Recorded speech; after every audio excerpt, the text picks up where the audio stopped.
Hello. My name is Adam, and I get to be the youth pastor. Do we have any students in the building? No, still asleep. Good. That's good to hear. Love the support, students. But yeah, like I said, my name's Adam, and just really excited that we get to open scripture this morning and dive in. We are actually starting a new series this morning, and we're calling it The Other 90%. So if you've been in church for any time in your life, you probably get what we're getting after here. But in case you don't know, or in case you haven't been to the church much of your life, if you're new, welcome. What this is after is, if you've been in the church, there is this idea that we give our tithe, which when you read the Old Testament and historically, that means 10% of all of your money you give to the church and to the mission and work of God. And let's be honest, when the church talks about money, often the church talks about this 10% that we make. But what about the other 90% of our money, the other 6 days of the week when we're not inside this building? We at Journey love you and we want to serve you, whether you've been following Jesus for 100 years, I don't know how that'd be possible, or you don't know who Jesus is. We want to help you with your money because we believe that money has the ability to bless, but let's be honest, it also has the ability to stress. And we want to serve you and love you because when I read the headlines and when I read the news, a lot of it has to do with money. And so let's just dive right in. And so this morning, in case you're like, oh, so the 28-year-old is going to teach me about how to spend my money. That's not true. What I want to do this morning, as we kickstart this sermon series, is to take a 10,000-foot approach. And rather than focus on the external stuff, this morning, I want to focus on the internal stuff. Because I'm afraid if we don't get the internal stuff right, it doesn't matter all the stuff we do outside, it will not be for the kingdom of God. And so I did some research, and I want to start with the world that we live in. Like, what is the environment that we're living in? And so every day, the average person sees 5,000 ads a single day. That is a lot of ads. On top of that, for homes, the average home in America has over 3,000 items in it, and the average home has tripled in size over the past few decades, okay? Secondly, this one's gonna stab pretty hard for some of us. Let's talk about our garages. For the American two-car garage, 25% of homes cannot park either car inside. That means you can park 0 cars inside of your two-car garage. And on top of that, 32% of us can only park 1 car. Let's do some quick math. That is 57% cannot park both cars inside their garage. That is the majority of us. So that's where we live. And I admit, I'm one of the 57%. And on top of this, the average American has $15,000 in credit card debt. And I believe this is something that fuels the American gospel where more is better. You purchase more and you will receive satisfaction, fulfillment from things. But like the wise poet once said, can't get no satisfaction. In 2010, Princeton did what is now a well-known study where they wanted to search after the correlation, if there was any, between money and happiness. And so they went out and Princeton did their Princeton thing, they did all the research, and what they came up with was the perfect salary, where happiness peaked, and after that it was insignificant. And they determined that $75,000 was peak happiness when it comes to salary. Because let's be honest, like, we do need money like to buy groceries and to pay rent and to put our kids through school. Like, it takes money, so there is some sort of correlation between money and happiness. And again, I'll say this is nationwide. So for like a 5-person family living in San Francisco, $75,000 might not be enough to provide like a stable happiness. But $75K in Waco, that'd probably be pretty good. I'm not saying you should go to your boss Monday, hey, so I heard from my pastor, peak happiness is $75,000. You can do what you want with that, but that's what it is. But they also found that happiness actually started to decline once people made over $105,000. And like another wise poet once said, Biggie Smalls, mo money, mo problems, okay? I just gave you Mick Jagger and Biggie. You know, we're having a good morning. The last piece of stats that I want to give as we get this car going is Yale. The psychology professor, Laurie Santos, she did another study on happiness, and here's what she said, and this is really chilling. Being rich is relative. More money doesn't make us happier, but, listen to what she says, making more relative to other people does. Ooh. It's, how many of you, maybe you found out your coworkers and how much they get paid, and you're like, what? Oh, I'm not happy anymore. Or you figure out how much your boss makes, or you figure out how much your best friend makes, and all of a sudden, what used to be contentment is now discontentment. What used to be satisfaction is now bitterness, and you need more to make yourself happy. So why do I share all this? Because we find ourselves surrounded by the marketing of more. We are being marketed to want/need more. And nothing is ever enough because there's always more and more. So like I said, before we deal with the practical and the external of how do we live with the other 90% of our money, I want to focus big picture in this thing inside of us. And let's be honest, it doesn't matter if you make $1 million or you don't make any money. There's something inside of you that plays to these stats. Something in our heart that just says more, more, more. So we're going to be in Luke chapter 12. So if you have your Bible, you can flip to Luke chapter 12. If you're not familiar with the New Testament, the order is Matthew, Mark, and then Luke is the third gospel. And like I said, we're in chapter 12, so that's Luke, big 12. And we're going to be starting in verse 13. So that's Luke, big 12, little 13. And we are going to get some wisdom from the teaching of Jesus, because even in Jesus' time, people had money and people struggled with this need and desire for more. And Jesus, being our great Savior, is also our great rabbi, our great teacher. So let us just jump right in. Luke 12, verse 13. Someone in the crowd said to him, "Teacher, tell my brother to divide the inheritance with me." So the setting, Jesus is with a crowd, he's with the group, he's doing his Jesus thing, and this one man has the audacity in front of a bunch of people to say, "Hey, tell my brother to divide the inheritance with me. I know there's a lot of people around, but I want my share of the inheritance." And Jesus, being the great Jesus, he continues. Jesus replied, "Man, who appointed me a judge or an arbiter between you?" And I love Jesus because Jesus refused to get drawn to his side. Often we come to Jesus wanting him to come on our side, choose our side. And Jesus said, "Who appointed me an arbiter or judge between you? I'm not taking a side." And Jesus, being brilliant, knows that this man thinks his problem is his brother. This man thinks his problem is his lack of his share of the inheritance. But Jesus knows that there is a problem way down under that is fueling his root desire for his inheritance. So let's see what Jesus does. Verse 15. Then he said to them, "Watch out, be on your guard against all kinds of greed. Life does not consist in an abundance of possessions." So Jesus warns us, watch out, be on your guard against all kinds of greed. And this word greed, right? Do you want my one-word definition? More. Greed is just the definition for more. And if we put that word back in, let's reread it. Watch out, be on your guard against all kinds of more.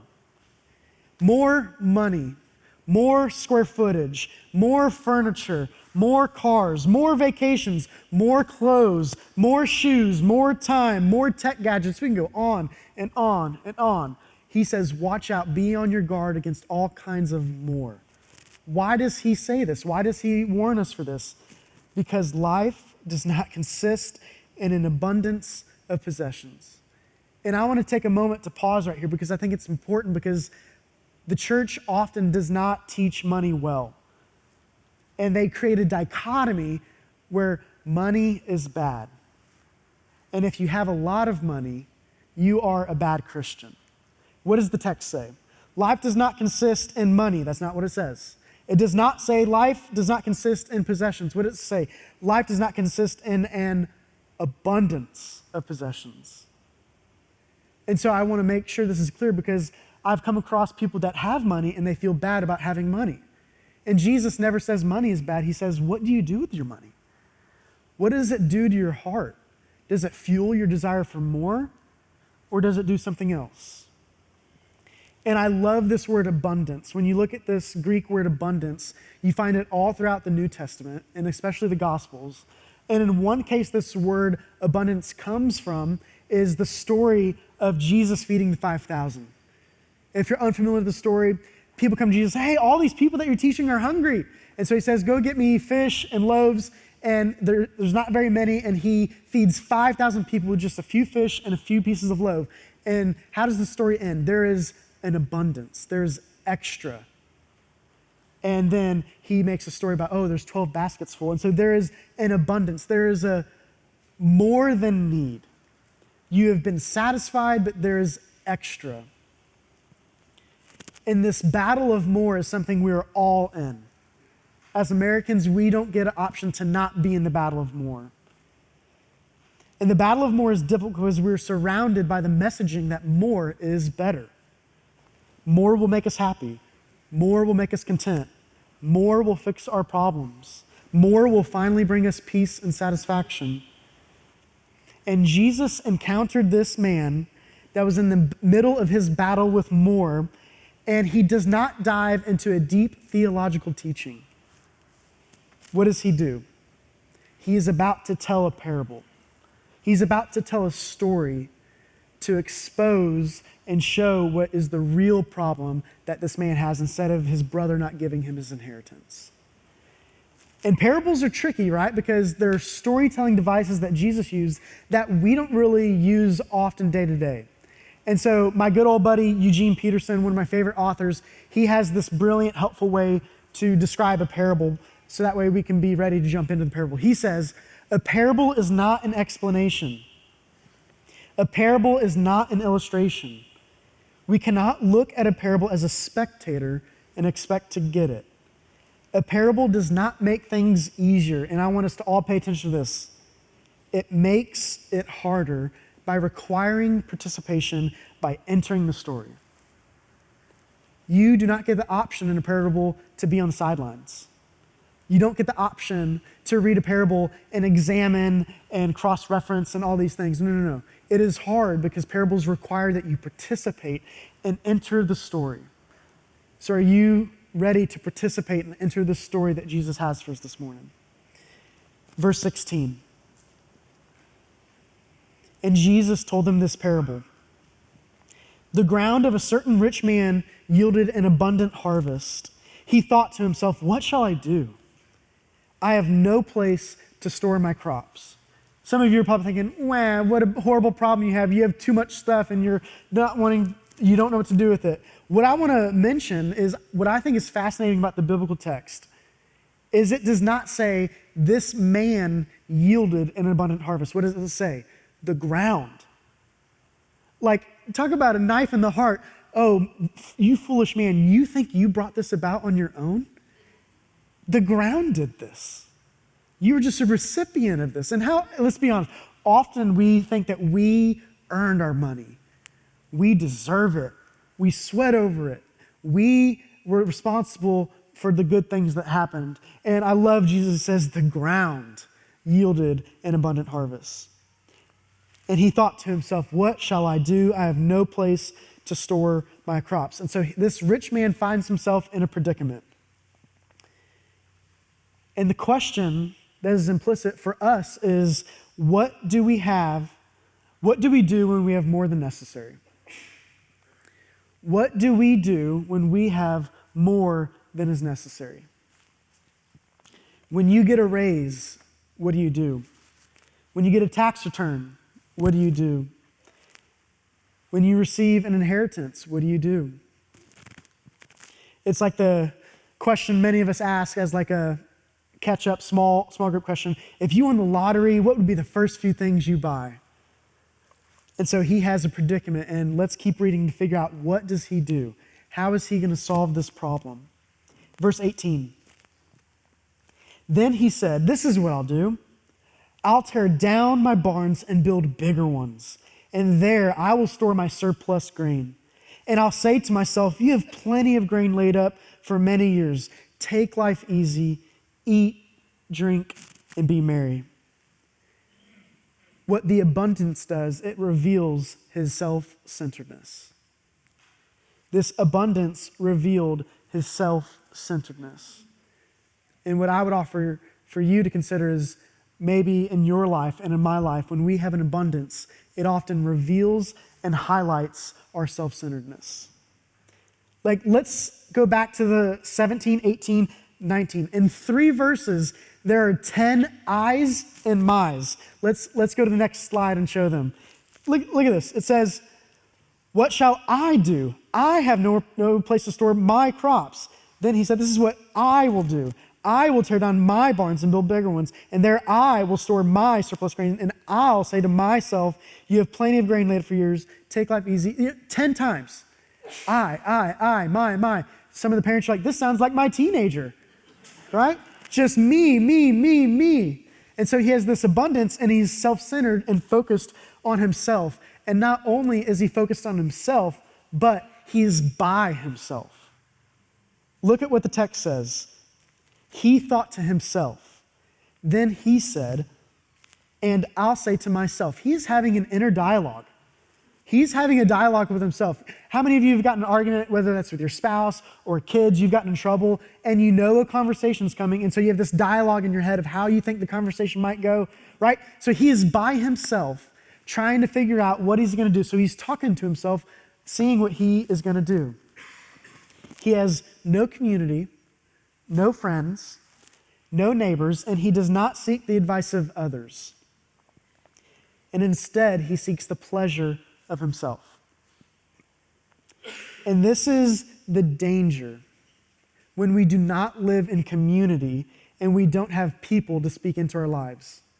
And yes, that even means money. And this rich man with his abundance, he has a plan and a dream for his future. What is his great dream for his future? Verse 19. Take life easy. Eat, drink, and be merry. The greatest thing he could imagine is to maximize his own pleasure. He has more than necessary. He has an abundance, and his great plan is to satisfy his own pleasures. This is the air and world that we breathe. This is the mantra of our day. Eat, drink, be merry, take life easy. For my millennials in the room, I'll translate it to our language, YOLO, which means for the older people, you only live once. Like, that's what we justify with our dumb and not wise decisions. Oh, I just got to brazenly buy a car with a $400 payment. YOLO, you only live once. Oh, this house is for sale. I know I just bought this house, but this house has like 1,000 more square feet, and it's really a good investment, and I know it's more than we need, but YOLO. Or I know we already have 2 cars, but let's buy another one. YOLO. Like, this is the mantra of our day. And for our Gen Z friends, all of our students, this is translated into follow your heart. You do you. Do whatever makes you happy, because happiness is the only filter that you need to make your decisions through. And adults, this is the world that we live in. Take life easy, eat, drink, and be merry. We are chasing and pursuing our self-pleasure. And this rich man's vision of his future sounds uncomfortably like the one that most of us have for our retirement years. Take it easy. You deserve it. You worked for it. Eat the best food. Drink the best drinks. Be merry. Do whatever makes you happy. How does God respond to someone receiving an abundance and choosing self-centeredness, choosing to pursue their self-pleasure? Verse 20. But God said to him, you fool, This very night your life will be demanded from you. Then who will get what you have prepared for yourself? This is how it will be with whoever stores up for themselves, but is not rich towards God. No sooner has he envisioned his future than God speaks and declares what his future actually holds. When we become self-centered, we self-destruct. When we become self-centered, we self-destruct. I think there's three big takeaways from this parable that Jesus tells, and here's the first one. What we learn is the essence of greed, the essence of more and more, is to keep what resources God brings your way for yourself. And fundamentally, we think everything is ours instead of everything is God's. Second, I think a good takeaway is Jesus doesn't condemn wealth, but he does judge the use of our wealth. So wealth and money is not bad, but he judges and has an offer for what we do with our wealth. And the third and last thing that I think is sobering for us this morning is that how we use our wealth is one aspect of stewardship that God will examine one day. It's not the only, but it is one of many that he will examine and that we will have to talk with him about. And I don't mean to put like fear and make you scared, and that's your motivation to live differently with money. I'm just saying this is part of our discipleship to Jesus. And often we follow Jesus with this area of our life, but we don't include our money. Or we follow Jesus and give Jesus this part of life, but we don't give him this part of our life. And to end, I want to encourage us with some homework. How do we fight the battle of more? This heart that we have that just desires more and more and more. And I want to submit to you that we should practice the spiritual discipline of simplicity. The practice of simplicity. Richard Foster is a guru for spiritual formation, and he says this Christian discipline of simplicity is an inward reality that leads to an outward lifestyle. And both of these are important, right? The inward reality and our actual lifestyle. Because if we deceive ourselves, if we believe we can possess this inward reality without having it affect our actual lifestyle. And so this practice of simplicity is our part to the resistance to the fast-paced, more, busy, better, never enough society. This is our weapon in the battle of more. And I believe it is time for us to wake up to the fact that conformity to a sick society is to be sick. And I hear all the time, Jesus is in my heart. Oh, Jesus is in my heart. This is language the church uses a lot. And to that, I would say, well, Jesus might be in your heart, but Jeff Bezos is in your fingertips. Jesus is in your heart, but Apple's in your pockets. Jesus is in your heart, but Nike's on your feet. Jesus is in your heart, but Gucci's on your shoulder. Jesus is in your heart, but Ford is in your driveway. Or I found out that there's a big thing, Ford and Dodge, so maybe Ford is in your driveway, right? So Jesus might be in your heart, but there's all these things outside of us that compete for our heart and our attention and our money. And the practice of simplicity helps our hearts and our lives align to a place of trust and obedience. So here are two invitations that I'm going to offer this morning for you to take home and do this week. The first one is like entry level, maybe a good baby step. If you either don't know Jesus or you're interested in taking your first step and practicing simplicity, I would suggest you give something away this week. That could be something small, or that could be something significant that has a big hold on your heart. Because a lot of us have different things for this battle of more. Some of you it's clothes, some of you it's shoes, some of you it's cars. I don't know what it is, but all of us have a thing inside of us that we fall for, right? That we want more of. And so I would encourage you to give something away. Now, if you want extra credit, if you're the teacher's pet, this would be the real challenge. Monday through Friday for 5 days, do not buy anything non-essential. So what are the essentials?